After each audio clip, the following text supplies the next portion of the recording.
celebrando os 25 anos de PP. Também os 100 anos da Belas Artes. O Publicast chega dando voz à criatividade que vem para fazer história. Olá, ouvintes do Publicast, eu sou a Vitória. Eu sou a Sofia. E hoje nós estamos aqui com o Charles da Caam. Tudo bem, Charles? Tudo bem, prazer vocês? receber você aqui. Obrigado. Bater um papo com a gente. Um Sempre papo gostou. rápido, hein? Um papo rápido. Sempre gostoso te receber aqui. A gente vai falar um pouquinho hoje sobre criatividade e inovação. E a primeira pergunta é: o que te motivou a criar a Caam? E como que essa decisão mudou a sua carreira do ponto de vista publicitário? Então, a minha história da Caam, resumindo bem rápido, na verdade eu fui maltratado no estágio, quando eu estava no colégio técnico, e aí eu decidi não ter chefe para não tratar alguém, ou funcionário, ou colaborador, o que for, daquela forma que eu fui tratado. Então, assim, eu acho que desde sempre eu tive essa pegada meio empreendedora, né? Eu tenho agência desde os 13, 14 anos de idade, né? Estamos indo para 32 anos. Eu não sou velho, eu comecei muito cedo, esse rostinho lindo. Mas assim, eu acho que esse lado empreendedor meu sempre foi, né? Eu sempre fui um cara muito audacioso, sempre gostei de fazer os melhores trabalhos, sempre gostei de questionar muito, né, os professores e tentar absorver mais do que os colégios, as faculdades davam, né? Então, acho que isso me ajudou muito. Aí, quando eu entrei na Belas Artes, eu aprendi muito com marketing, com a Márcia, né? A coitada, me aturou muito tempo, mas foi onde eu absorvi o que eu faço hoje de marketing, né? Então, acho que isso ajuda muito na questão publicitária também, porque eu sou um cara que eu penso sempre como fazer um projeto e como eu vou vender o projeto junto. Nem sempre é dessa forma, mas eu sempre penso de alguma forma, assim, como que eu vou vender algo que eu estou criando? Né? Eu acho que isso é um grande ponto que está interligado, publicidade e design, né? Eu, como designer, eu consigo fazer campanhas, consigo criar coisas, então acho que esse é o grande diferencial e o que me motiva, né? Ter essa liberdade, ter a criatividade, trabalhar com quem eu quero, como eu quero, mandar para aquele lugar quem eu quero. Eu acho que isso tem coisas que o dinheiro não compra. Então acho que esse é o primeiro passo e é o que eu sempre falo, né? Eu sempre faço muito primeiro pelo prazer do projeto e depois o dinheiro. Quando as pessoas colocam o dinheiro em primeiro lugar, o projeto vai dar errado. Esse é o ponto. Dinheiro é consequência, né? Exato. Então, assim, eu acho que resumidamente é por aí, senão eu ia ficar aqui umas 4 horas contando a história da Caam, né? 32 anos, não dá para resumir em 30 minutos, né? Não dá. Difícil. Impossível. Porque tem muita história, muitas coisas que aconteceram aí no decorrer da minha vida que me ajudaram em outros patamares, né? Então, eu estava falando ali fora, hoje, sei lá, já passaram 600 clientes ao redor da Caam, ao redor do mundo, vamos falar assim, né? Uhum. Durante esses 32 anos. O meu primeiro foi o que eu conquistei. O resto foi tudo por indicação. Então, acho que isso é um grande... É o que me motiva, né? A gente fazer um bom trabalho e ser indicado, né? Claro, tem pessoas que me odeiam, porque eu sou um cara sincero e falo na lata o que eu tenho que falar. E uma coisa que eu sempre falo para todo mundo, na minha agência o cliente não tem sempre razão. Se ele me procurou a minha equipe, é porque a gente vai fazer bem feito. Então, ou ele confia, trabalho, né? ou não confia. Você vai saber o que é melhor para ele. A gente tem que entender e aprender cliente a cliente. Mas a gente tem um know-how grande, né, há muito tempo. E isso faz a diferença, né? Senão eu não estaria no mercado há 32 anos, né? E como que a Caam faz para equilibrar a criatividade que precisa ter com o sucesso, com essa parte de dinheiro, de virar negócio mesmo? Então, eu acho assim, eu nunca pensei, olha, eu vou fazer um projeto porque vai me dar sucesso. Eu sempre fiz um projeto pela boa entrega e pelo cliente feliz. Eu acho que isso é uma coisa que eu sempre fiz. Então, assim, a gente entrega o projeto, a gente quer saber se o cliente gostou do projeto. Primeiro passo. Pagamento é consequência. Então, assim, tem um sucesso e tal. Pô, eu batalhei para chegar onde eu tô. Mas eu sou o mesmo porra louca de antes. Eu sou o cara de sempre. Eu falo besteira, palavrão, né? Essas coisas. Então, assim, isso não vai mudar. Tem hora que você tem que ser arrogante para falar com alguns clientes, porque eles são folgados. Alguns, claro. Então, assim, tem que saber ponderar. Porque, estava falando outro dia na palestra que eu dei aqui, se você fala muito baixo, se você não souber defender o projeto, ou se você fala para o cara, olha, eu acho que é assim, o cliente vai te destruir.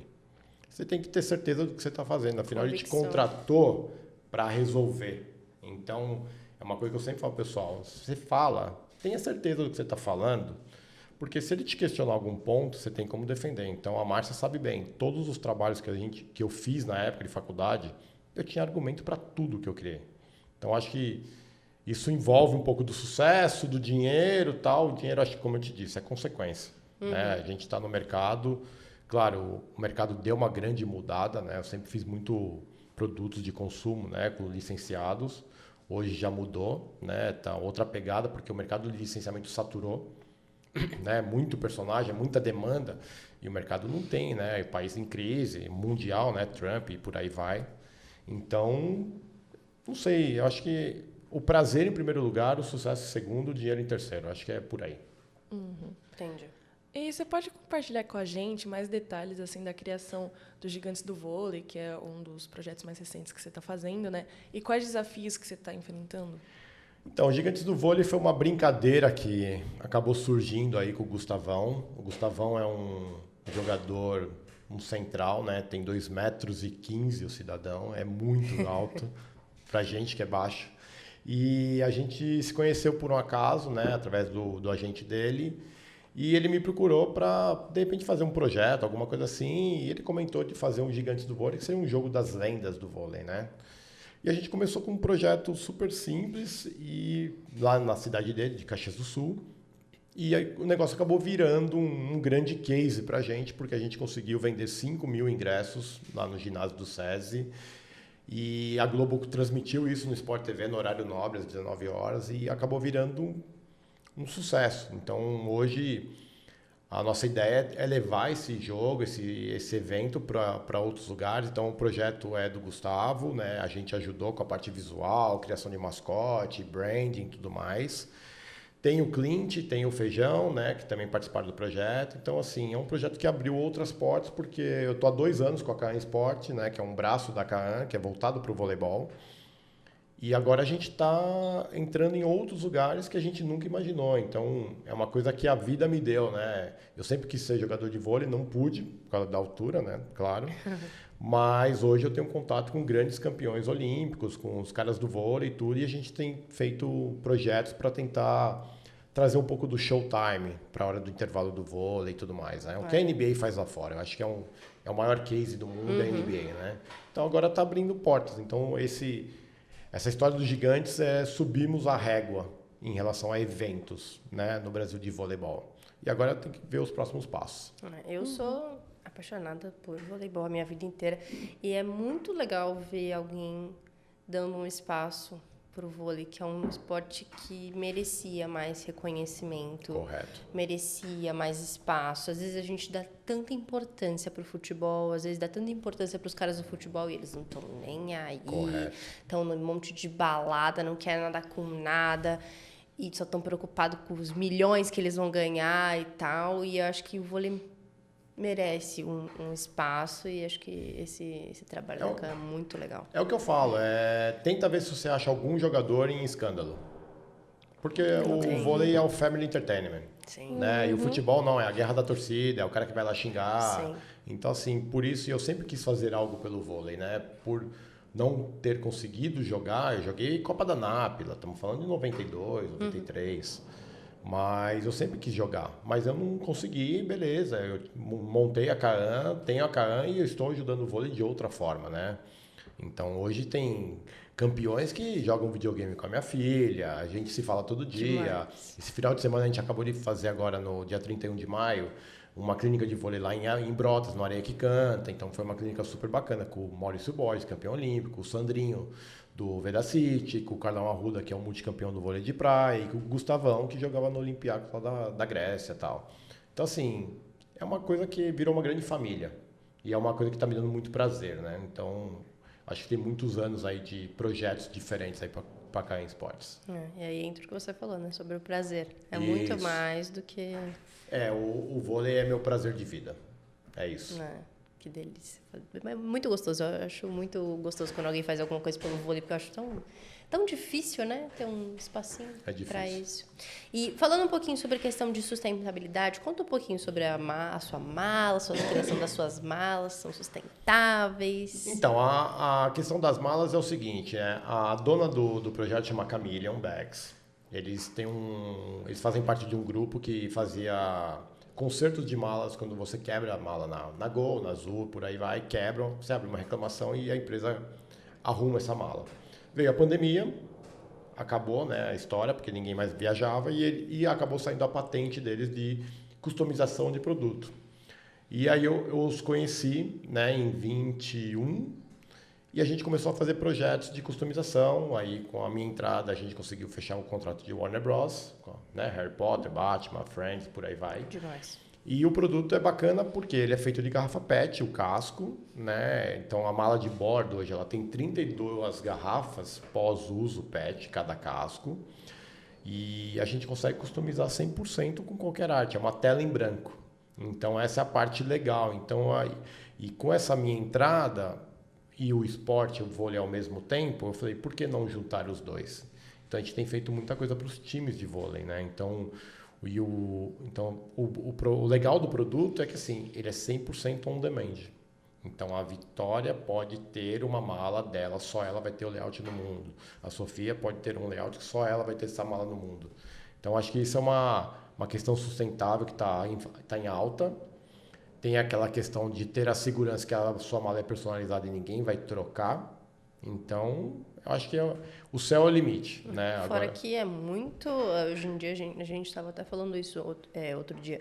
A questão do personalizado, né? A galera, tudo que é personalizado e pira e tal. Então, tudo que tem esse cuidado, né? Acabou aquela coisa de muita massa, assim, né? Tem feito que ser... só pra você. Exato. Pega aqui, né? Isso. Pega aqui.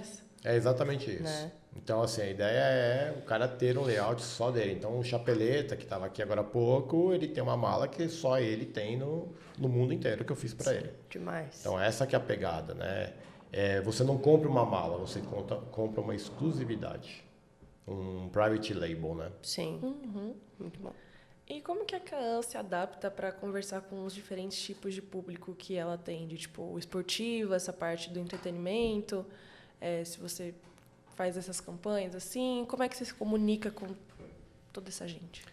Olha, eu vou te falar a real, eu não tenho uma estratégia montada para fazer isso, eu vou no feeling, caso a caso.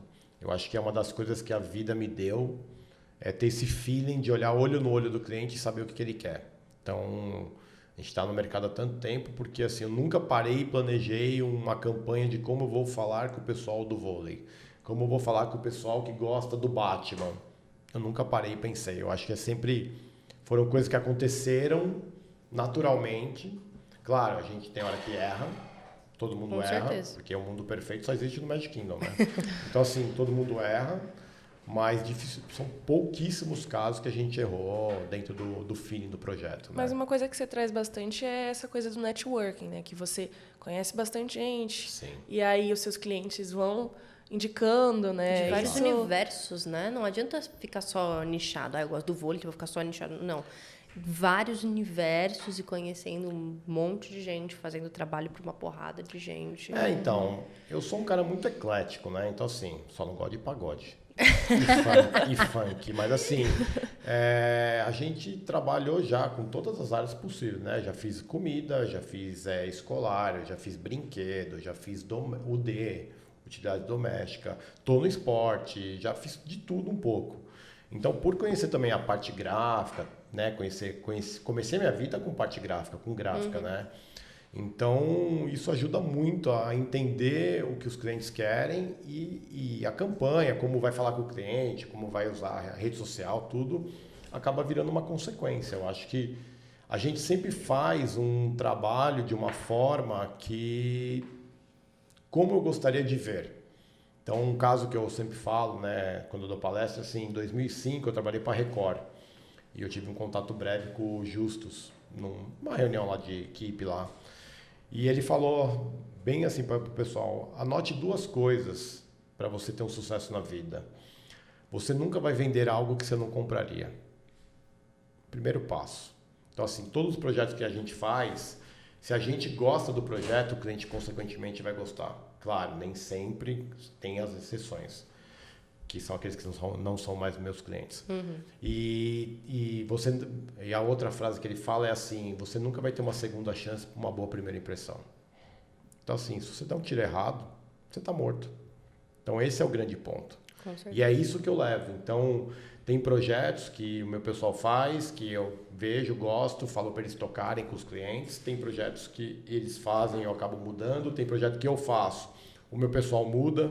Porque a gente é uma grande família, né? Então, você confia muito na sua equipe. E eu falo para todo mundo assim, eu estou no mercado há muito tempo, mas a minha equipe faz parte de tudo isso. Eu sou o cara que criou a Kaan, que está indo, mas cada pessoa dentro do meu grupo tem um porquê. Então, eu tenho o Vinícius, tenho a Ana, o Marcelo, o Márcio, o Jefferson, o Pedro, o Marcos, o Leandro, o Wagner. Todo mundo faz parte da agência. Todo mundo tem um porquê, todo mundo tem a sua engrenagem que faz funcionar. Então, acho que essa é a grande diferença, né? Nós somos uma equipe. Todo mundo tem um pedacinho nas criações. No LinkedIn, normalmente o pessoal fala, pô, Charles, seu trabalho é excepcional. Eu sempre comento, da minha equipe. Eu posso ter um dedo nisso aqui porque eu comecei, mas a minha equipe que faz tudo acontecer. Também. Então, nós sempre deixando o mérito disso aí, né? E é isso que um líder faz, né? Que você chegou a comentar daquele chefe lá, aquela pessoa que não te contratou. Não vou ter um chefe. Porque o chefe manda, ele tá ali distante e tal, mas um líder, ele incentiva, ele trabalha junto. Saber diferenciar um chefe de um líder, né? Não é mandar. Então, na verdade, o chefe é aquele cara que recebeu poder. Você quer conhecer as pessoas, dê poder a eles, né? Com certeza. Sim. Dá uma caneta na mão delas. O cara vai ser um imbecil. Então, é um cara que ninguém vai respeitar, todo mundo vai estar ali porque precisa do dinheiro. E o líder é o cara que acompanha. Então, assim, tem um exemplo claro, assim, que eu gosto muito, né, de falar. Tem o dono do Beto Carreiro, o Alex. A gente é amigo. Ele é um cara que todo mundo do parque respeita ele porque ele é gente da gente.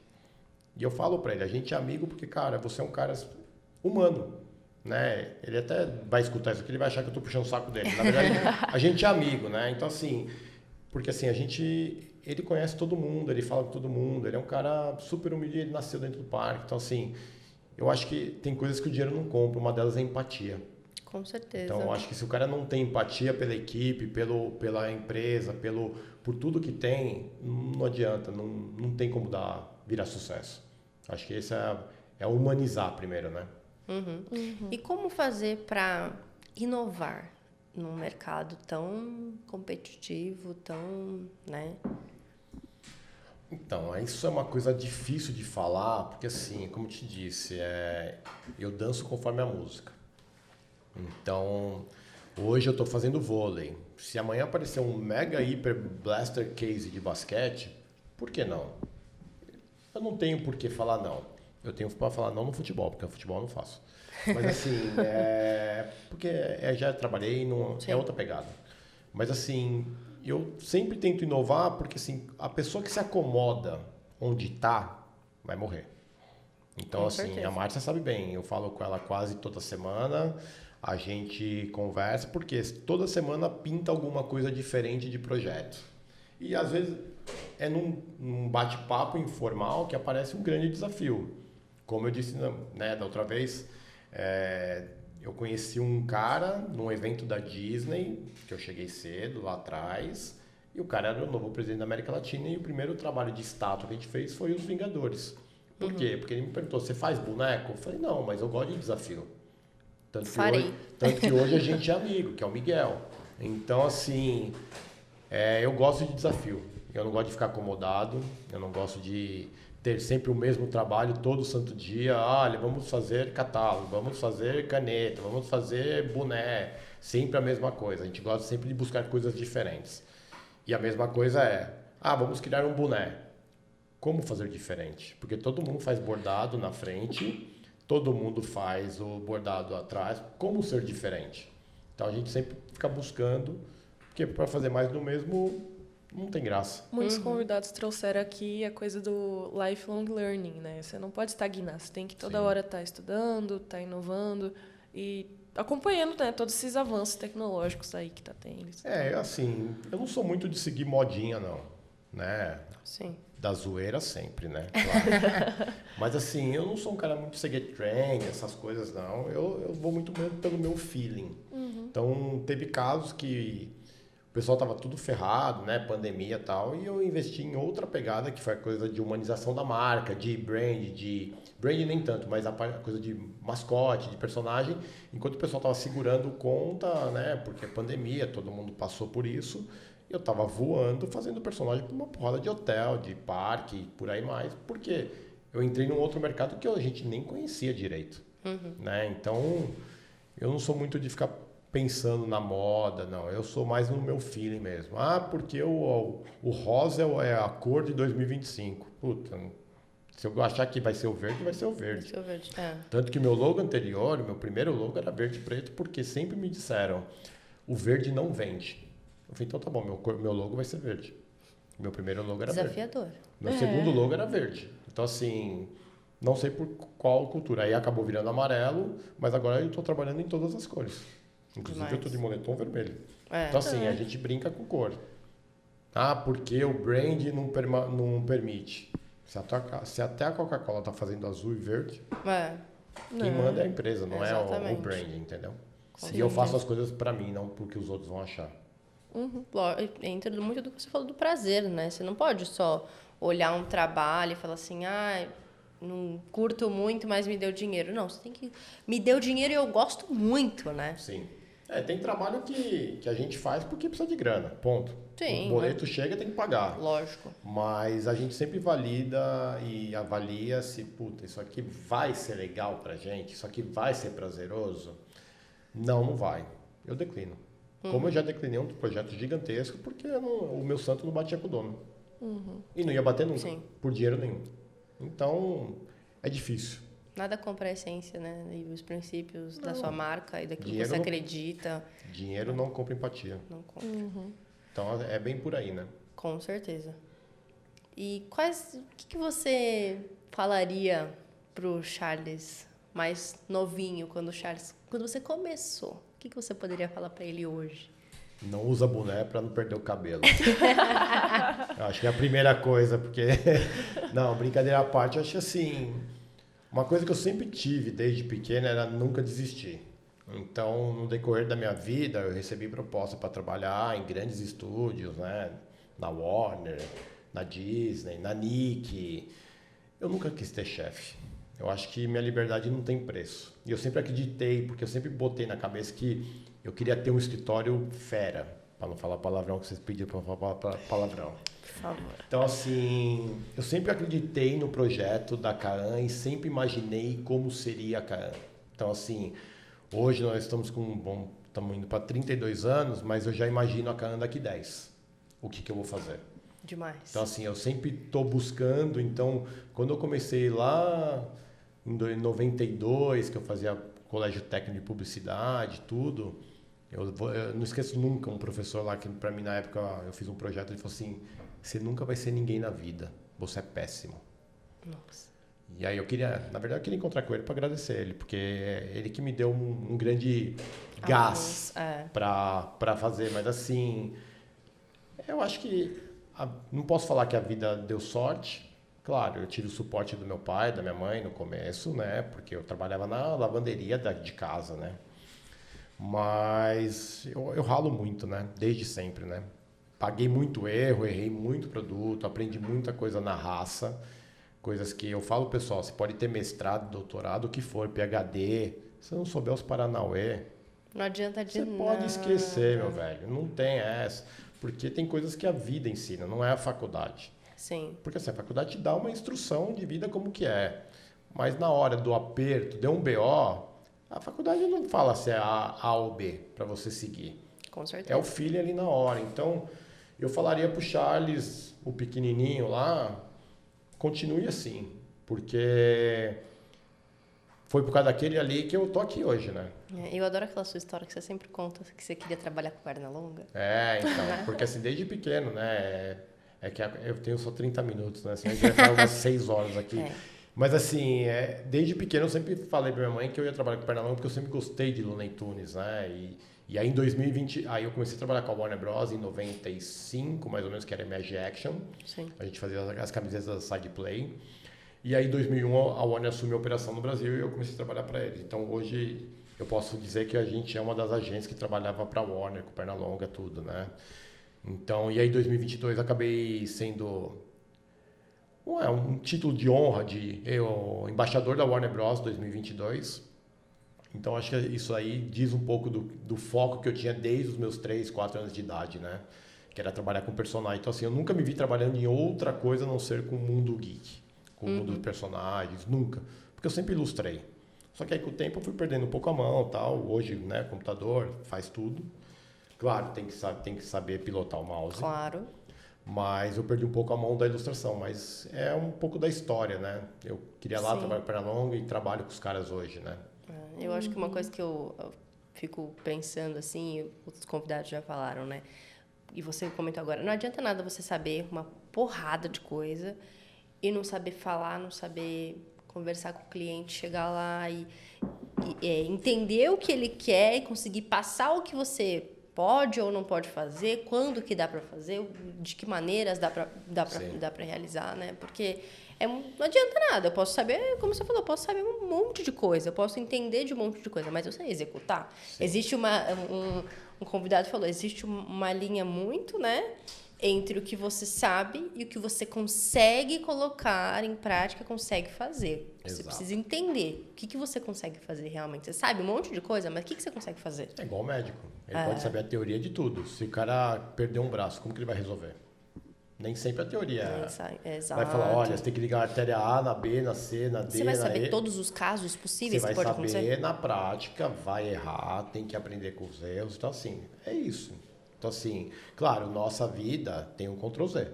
Lógico. Né? Diferente, mas eu fui de uma época que eu imprimia os trabalhos e ia levar na sulfite impressa e o cara fazia alteração, anotava e eu tinha que fazer de novo. Não tinha essa. Aí voltava, tal. Então, e uma coisa que também a vida me ensinou bonito isso, a vida me ensinou, né? Assim, eu sou um cara muito prático. Então, eu fui o primeiro cara a levar um laptop na frente da diretora da Side Play e fazer alteração de cor na frente dela do Pernalonga, das camisetas. Nossa. Então, eu sempre fui muito prático. Então, acho que isso é uma das coisas que a Márcia gosta que eu falo, eu sou um cara que eu não levo pra casa pra pensar quanto que vai custar o projeto. Eu já sento na mesa e já falo quanto que é. Ah, mas você tem que calcular o número de horas. Eu não trabalho por hora, eu trabalho por projeto. Então, assim, às vezes eu faço um investimento, cobro mais barato para ter a conta com o cara durante muitos e muitos anos. Então, eu tenho um cliente comigo há 30 anos. Nossa. Então, assim, é outra pegada. E vai indicando e assim surgiram... E o pessoal, na verdade, gosta, né, de mim. Pelo menos dizem, né? Não sei. Porque eu sou um cara que eu não fico puxando o saco de ninguém. E eu falo, se estiver ruim o trabalho, eu falo. Quando eu apresento algum projeto pro cliente, eu falo para ele. Não gostou? Fala na lata. Não fica enrolando. Tá uma merda. Uhum. Acabou. Eu prefiro que seja assim. Então, acho que isso são coisas que eu aprendi com a vida, né? Bem poético, né? Essa empatia, esse jeito autêntico assim, fidelizou seus clientes. Sim. Então... sem puxar o saco. Acho que assim, o puxador de saco tem uma vida útil. Uhum. Porque uma hora ele vai tomar um tombo. Uhum. E assim, o cara que é autêntico, o pessoal pode falar, mas ele é folgado, ele fala palavrão, ele xinga. Tudo bem, eu xingo, mas eu sou um cara que eu tenho um sentido de justiça muito apurado. E se eu acho que o cara está fazendo alguma coisa que está prejudicando a equipe ou prejudicando alguém, eu bato sem dó. Uhum. E assim... Não é que eu bato, maltrato, agrido, mas assim, tem que botar um limite nas pessoas, né? Lógico. Então, isso é uma coisa que eu faço muito. E aí o pessoal fala, você é prepotente. Não. Eu só gosto das coisas certas. Se não fosse você, alguma hora a vida ia ensinar. Então, assim, é isso. E aí, o que a gente está falando, separa um bom líder de um chefe. Um cara que tem poder. Eu criei a empresa, eu tenho poder, mas não. Um bom líder vai lá, defende e fala, e se citou o nome de todo mundo que trabalha na sua equipe, porque você sabe que existem todos aqueles projetos porque existem essas pessoas, Sim, né? é isso aí. Não tem por que esconder o pessoal, é só eu levar Lógico. o crédito. Não, Não fui eu que fiz tudo. com certeza. Bom, foi um prazer receber Legal. você aqui. Olha, batemos o recorde, hein? Batemos o só. recorde.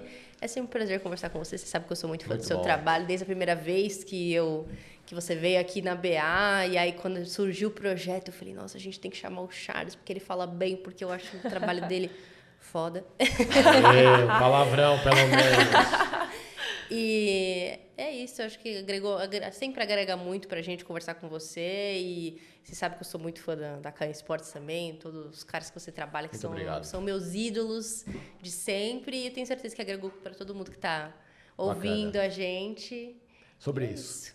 Com certeza. É isso que a gente leva na vida. É o que eu digo pro pessoal. O pessoal fala assim, pô, mas tenho que ganhar muito dinheiro. Eu falo, tá, tem que ganhar dinheiro, mas tem que viver a vida. Claro. Caixão não tem gaveta. Não leva nada, né? É isso, não leva a nada. Então é sobre isso. Com certeza. Valeu? Muito obrigada. Obrigado. E esse foi mais um Publicast.